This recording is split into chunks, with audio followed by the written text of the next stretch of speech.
I'd like to start by asking who enjoyed choose your own adventure books in their youth, or even now, and who likes a good pen and paper RPG,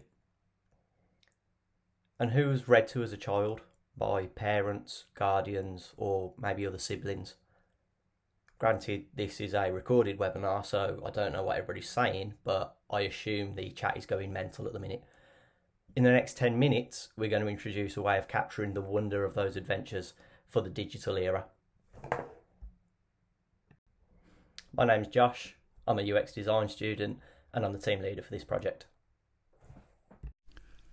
Hi, I'm Jean, and I'm an indie game developer. Hello, my name is Louis. I am a UX design student, and I've been looking after the user research. Hi, I'm Matt. I'm an indie games development student and concept artist. We also have Ollie in our team, who is our narrative director and Unity expert, but unfortunately, down to technical difficulties, you won't hear him in this recording. When our team first came together, we found that we shared a love of storytelling. The older members of our group, mentioning no names, grew up on Uncle Paul's bedtime stories on 5FM and the heroics of Stahlberger on Friday Evening Radio 2000. The younger members of the group grew up on R.L. Stein's Give Yourself Goosebumps and Steve Jackson's RPG game books.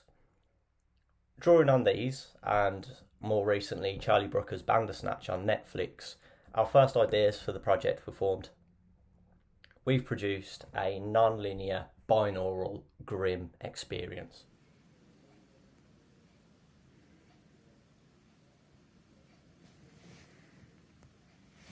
It's a solitary living, out here atop the hill. Your mother lived in this very cabin, and her father before her. Some way up your family tree, an ancestor built the cabin, logs harvested from the forest it watches over. Generations come and go. Branches of your family tree inevitably fall. The cabin and the title of forest keeper is inherited.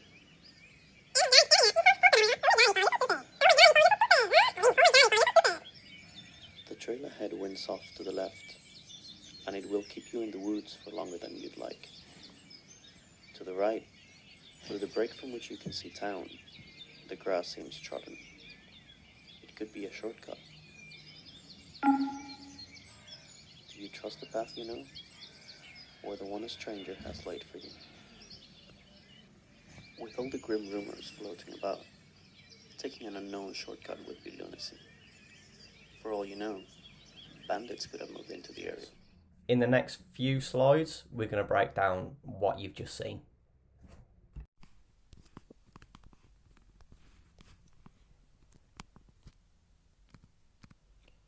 Branching narratives. I quote Moser and Fang, "Branching narrative structures are a distinct subset of interactive narrative structures. In computer role-playing games, branching narrative structures are operationalized through pre-plotted nodes that, when reached, determine the subsequent authored narrative content, or story branch. Nodes have classically been comprised of cutscenes and salient decision points, which force users to choose among specific possibilities." End quote. Many of the industry's most successful games harness branching narratives. We grew up in a time where non-linear storytelling was mostly confined to choose-your-own-adventure books and tabletop RPGs. This is also starting to appear in other mainstream mediums, like television, for instance, Bandersnatch on Netflix. Binaural audio. Hammershoy and Moeller, quote, "The term binaural technique is used as a cover label here for methods of sound recording, synthesis, and reproduction, where the signals in focus are the acoustic signals at the eardrums. If these are presented authentically to listeners, the listeners will obtain acoustic cues which are deemed sufficient for authentic auditory experience, including its spatial aspects." End quote. Binaural audio is audio that is recorded, simulated, or produced in a way that feels authentic. Sound reaches the user's ears in a way that is true to real life and is best experienced with headphones. We promise that Red Riding Hood won't come nibbling at your earlobes anytime soon. Our decision to recreate the Brothers Grimm fairy tales is validated by their presence in mainstream media. To name just a few, there's the Brothers Grimm movie from 2005 starring Heath Ledger and Matt Damon. There's NBC's series Grimm. There's the 2013 film Hansel and Gretel Witch Hunters, and of course many more. But the fact is, people still love these stories and they're keen to experience them in new ways. Hello everyone, my name is Matt and I'm the visual artist in our wonderful team. At the beginning, the concept for the stories was much lighter in tone.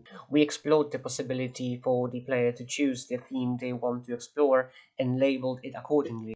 We soon realized that it would quickly get out of scope, and after discussing it, we decided to focus on a more mature direction inspired by the original Grimm fairy tales. Accessibility was always at the forefront of the design process. We explored different ways for the user to interact with the app and how we could incorporate the information gathered to make the app feel novel. The art style evolved as we continued on, and we finally arrived at a more clear and unified direction. Currently, the illustrations are unrefined since we're still testing the concept, but as we move forward with the development and learn more from testing and user feedback, we are planning to fine tune the artwork to be more responsive and clear. Together with Lewis, we are currently tackling the branding and art direction so we can unify the concept and keep it user friendly. And one more thing for everyone to keep in mind, you want to make things happen? Then you better work.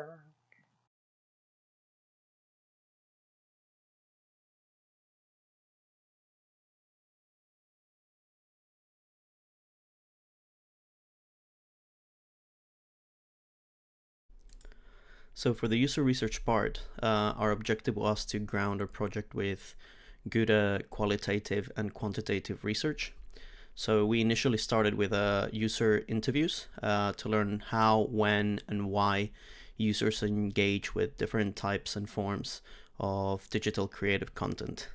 We've then synthesized the data into key user statements that would help us define user tastes, preferences, behavior, and pain points.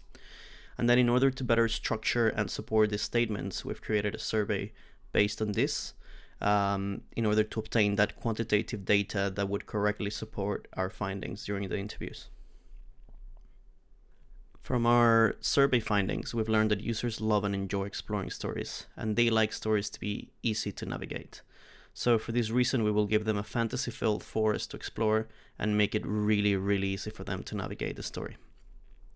We've also found that users tend to value the visual aspects of the content they interact with, even a bit better than the audio aspect. And considering that this was originally a very audio-guided project, this research has led us to move towards an idea that isn't exclusively oral, but that also has visual elements. We will do this by letting them see this amazing artwork that Matt is working on as they move through this experience. During our interviewing process, we found two key pain points with users who consume interactive content. The first one is that users like to feel that their decisions matter. And for this reason, we will let our users make big decisions with a real impact on the story. The second one is that users do not like the pay-to-play or pay-to-win models. For this reason, this first installment will be given to them for free, while we evaluate the best way to monetize a walk in the woods without disrupting the experience. So now we're at the part of the pitch where we need to talk about investment. And to do that, I'm going to split it into three facets: what we would get, what our users would get, and what our investors would get. So for us, we'd get production value.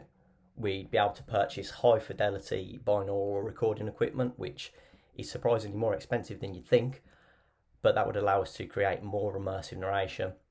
We'd be able to hire voice actors for a more diverse set of characters, and we'd be able to hire a Foley artist for more believable sound to accompany the experience.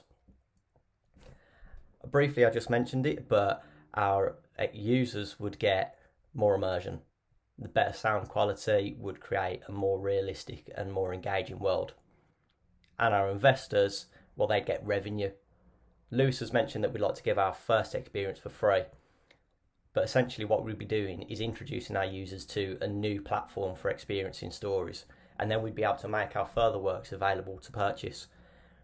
We could offer retellings of other classical literature. We could offer new stories in original universes. And we could even include exclusive promotable content from established authors. I'm sure you know that George R.R. Martin is currently working on Elden Ring. That suggests that there is a move of authors moving into this game space, and we can open doors for other authors to bring their works into the game arena. I'm now going to pass this over to the foul mouths of the future to answer any questions. Thank you.